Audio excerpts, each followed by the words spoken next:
Hi friends, welcome to Karthik Telugu news. ఇవాళ EPFO గురించి మరొక ఇంపార్టెంట్ అప్డేట్ న్యూస్ అయితే రావడం జరిగింది. దీని గురించి మరిన్ని విషయాలు ఈ వీడియోలో తెలుసుకుందాం. దయచేసి ఈ వీడియోని ఎక్కడ స్కిప్ చేయకుండా చివరి వరకు చూడండి ఫ్రెండ్స్. అలాగే మా ఛానల్ సబ్స్క్రైబ్ చేసుకుని మాకైతే ఒక సపోర్ట్ అయితే ఇవ్వండి.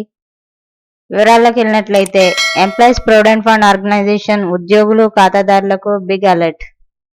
ఈఎల్ఐ పథకం కింద ప్రయోజనాలను పొందడానికి యూఏఎన్ యాక్టివేషన్, బ్యాంక్ ఖాతాలతో ఆధార్ సీడింగ్ కోసం గడువు మరోసారి పొడిగించింది.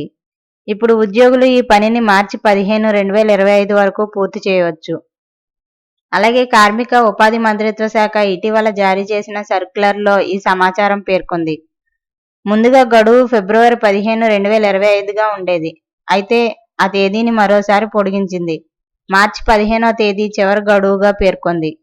ఈఎల్ఐ పథకం ప్రయోజనాలను పొందడానికి ఈపీఎఫ్ఓ సభ్యులు తమ యూనివర్సల్ అకౌంట్ నెంబర్ను యాక్టివేట్ చేసుకోవడం, ఆధార్ను బ్యాంక్ ఖాతాకు లింక్ చేయడం తప్పనిసరి అని గుర్తుంచుకోండి. ఇక యూఏఎన్ యాక్టివేట్ కాకపోతే ఉద్యోగులు ఈఎల్ఐ పథకం ప్రయోజనాలను పొందలేరు. భారత ప్రభుత్వం 2024-25 బడ్జెట్లో ఉపాధి ఆధారిత ప్రోత్సాహకం పథకాన్ని ప్రకటించింది. రాబోయే 2 ఏళ్లలో 2 కోట్ల ఉద్యోగాలను సృష్టించడమే దీని లక్ష్యం. ఈ పథకం కింద నగదు ప్రయోజనాలను పొందడానికి ఉద్యోగులు తమ యూఏఎన్ని యాక్టివేట్ చేసుకోవాలి. దానిని వారి బ్యాంక్ ఖాతా ద్వారా ఆధార్తో లింక్ చేయాలి. ఇక ఈఎల్ఐ పథకంలో ఏబిసి అనే 3 రకాల పథకాలున్నాయి.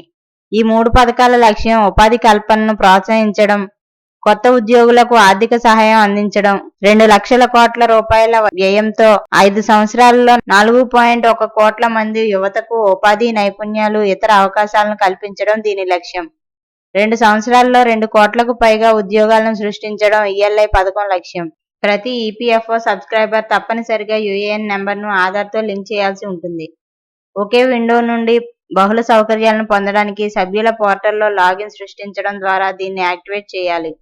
ఈ పథకం కింద మొదటిసారి పనిచేస్తున్న ఉద్యోగులకు 3 విడతలుగా 15,000 రూపాయల వరకు జీతం ఉంటుంది. ఈ డబ్బు నేరుగా ఆధార్తో లింక్ చేయబడిన బ్యాంక్ ఖాతాకు వెళ్తుంది. ఇక ఈ పథకంలో యజమానులు కొత్త ఉద్యోగులు 4 సంవత్సరాల పాటు ఈపీఎఫ్ఓ సహకారంపై ప్రోత్సాహకాలను పొందుతారు. ఇందులో ప్రతి కొత్త ఉద్యోగికి ప్రభుత్వం నెలకు 3,000 రూపాయలు ఇస్తుంది. ఈ సహాయం 2 ఏళ్ల పాటు అందుబాటులో ఉంటుంది. అలాగే యజమానులు ఎక్కువ మందిని నియమించుకోగలుగుతారు. 1,00,000 రూపాయల వరకు జీతం ఉన్న ఉద్యోగులు కూడా ఈ ప్రయోజనాన్ని పొందవచ్చు.